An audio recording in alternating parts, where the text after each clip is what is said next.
রথের মেলা দেখতে আমার বেশ লাগে। ভেতরে হাত পা গুটানো জগন্নাথ, সুভদ্রা, বলরাম, বাইরে হাজার মানুষ রথ টানছে।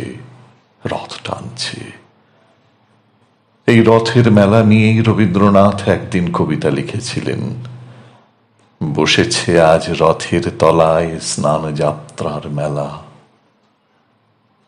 সেদিন ভোর থেকে অঝোর ধারায় নেমেছিল বৃষ্টি, আর ওই বৃষ্টির মধ্যেই 1 পয়সার তাল পাতার বাঁশি কিনেছিল ছোট্ট এক মেয়ে, যার হাসিতে সমস্ত রথের মেলাটাই রোদ্দুর হয়ে উঠেছিল। তারপর বৃষ্টি মাথায় এবার এলো একটি ছোট ছেলে, কিন্তু একটিও পয়সা ছিল না তার, যা দিয়ে সে কিছু কিনতে পারে। তার চোখের সামনে হাজার মানুষের উৎসব, তারই শুধু মলিন মুখে তাকিয়ে থাকা।